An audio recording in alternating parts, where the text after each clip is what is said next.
आज हम चल रहे हैं एक ऐसी जगह जहां इतिहास, प्रकृति और शांति तीनों एक साथ बहते हैं। बारिश के फुव्वारों के बीच मुंबई के बीचों बीच एक अनोखा खजाना छिपा हुआ है, जिसका नाम है कान्हेरी की गुफाएं, जो संजय गांधी राष्ट्रीय उद्यान के भीतर बसी है। नमस्कार दोस्तों, हमारे YouTube चैनल ट्रैवल गांव के इस वीडियो में आपका स्वागत है।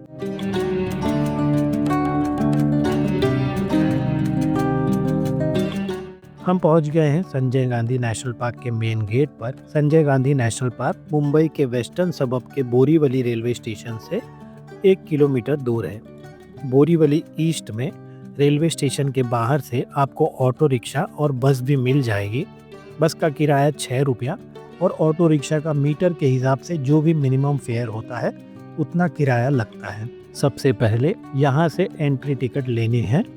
ये है टिकट। वयस्कों का 103 रुपया और बच्चों का 55 रुपया टिकट है। एंट्री करते ही आप चाहें तो मेन गेट पर बने इस ई सर्विस काउंटर से ऐसी इलेक्ट्रिक बस से भी जा सकते हैं, जिसका रिटर्न टिकट का किराया 50 रुपया पर पर्सन होता है। ये हाईली रिकमेंडेड है। आप चाहें तो बेस्ट की बस से भी जा सकते हैं, इसका किराया 20 रुपया पर पर्सन है।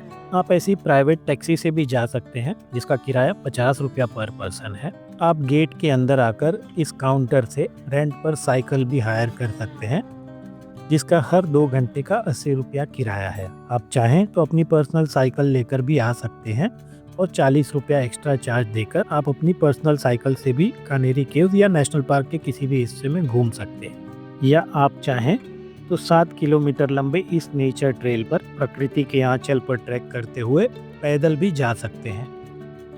इस समय सुबह के 11:30 बज रहे हैं, तो आज हम इस इलेक्ट्रिक बस से जाएं ताकि हमें पर्याप्त समय मिले घूमने के लिए। मॉनसून के महीनों में ये सफ़र एक अलग ही रूप ले लेता है। चारों ओर फैली हरियाली, भीगे हुए पत्तों की खुशबू, लगता है जैसे कि हम किसी पौराणिक कथा में प्रवेश कर रहे हों।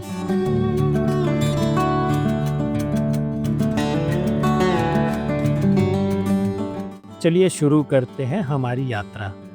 संजय गांधी नेशनल पार्क के गेट से करीब 6 से 7 किलोमीटर अंदर एक पहाड़ी रास्ते से होते हुए हम भी पहुंचते हैं कान्हेरी गुफा तक। यह रास्ता चाहे ट्रैकिंग हो या साइकिलिंग, मॉनसून में हर कदम पर एडवेंचर होता है। ये है कान्हेरी केव्स का एंट्रेंस। यहाँ से आपको 25 रुपये पर पर्सन की टिकट लेनी होती है।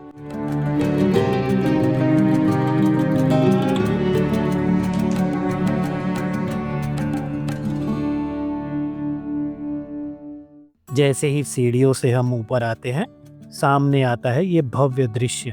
काली बेसाल्ट की चट्टानों में खुदी हुई 100 से ज्यादा प्राचीन गुफाएं, जो लगभग 2400 साल पुरानी है। क्या आप जानते हैं, कान्हेरी शब्द की जड़ संस्कृत के शब्द कृष्णागिरी में है, जिसका मतलब होता है काले पत्थरों का पहाड़। इन गुफाओं का इतिहास 1ली शताब्दी ईसा पूर्व से शुरू होता है और ये बौद्ध भिक्षुओं के ध्यान, अध्ययन और साधना का केंद्र थी। हर गुफा की एक कहानी है। कुछ में स्तूप है,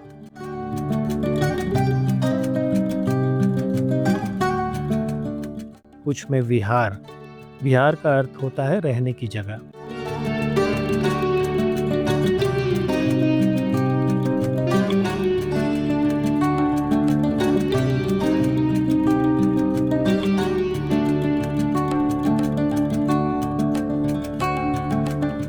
तो कुछ में सुंदर नक्काशीदार भगवान बुद्ध की मूर्तियां हैं।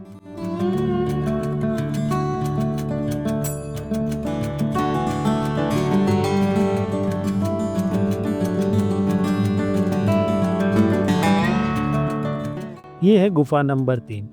इसे चैत्यगृह भी कहते हैं। यहाँ की छत, स्तंभ और मूर्तियां इतनी बारीकी से उकेरी गई हैं कि यकीन ही नहीं होता है कि ये हाथ से बनाई गई हैं, और वो भी बिना किसी आधुनिक औजारों के। और मॉनसून में यह पूरा इलाका जैसे जाग उठता है। पानी की धाराएं चट्टानों से बहती हैं, गुफाओं के ऊपर से झरने गिरते हैं। झरनों की गिरने की आवाज़ें एक अलौकिक संगीत पैदा करती है।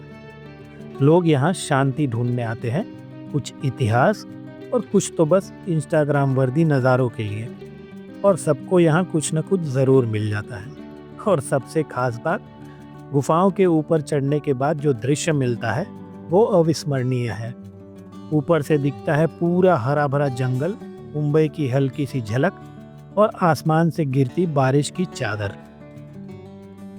आप बस खड़े रहिए और महसूस कीजिए उस हवा को, उस शांति को जो शब्दों में बयान नहीं हो सकती। कान्हेरी सिर्फ एक जगह नहीं, ये एक अनुभव है, इतिहास और प्रकृति का अद्भुत संगम है। मॉनसून में ये अनुभव और भी गहरा हो जाता है, जैसे कोई कविता जो बादलों के बीच गाई जा रही हो। तो अगली बार जब बादल गरजे और बारिश बरसे, अपने भीतर के एक्सप्लोरर को जगाइए और निकल पड़िए इस ऐतिहासिक भीगे भीगे रास्तों पर, क्योंकि कान्हेरी की गुफाएं सिर्फ पत्थरों की नहीं, वो तो इतिहास की सांसें लेती हैं, जो आज भी बारिश में जी उठती हैं। इस वीडियो में यहीं तक। आशा करते हैं आपको ये वीडियो पसंद आया हो। अगर वीडियो आपको पसंद आया हो तो इस वीडियो को एक लाइक अवश्य करें, ज़्यादा से ज़्यादा शेयर करें, कमेंट करके बताएं वीडियो कैसा लगा। और अगर आप हमारे चैनल पर नए हैं तो आप हमारे चैनल को सब्सक्राइब भी अवश्य करें। धन्यवाद। शांत रहें, प्रकृति से जुड़ें और इतिहास को महसूस करें। तो अभी चलते हैं, फिर मिलते हैं एक नई मंजिल की ओर बढ़ते हुए एक नए रास्ते पर। तब तक के लिए वंदे भारत, वंदे मातरम, हर हर महादेव।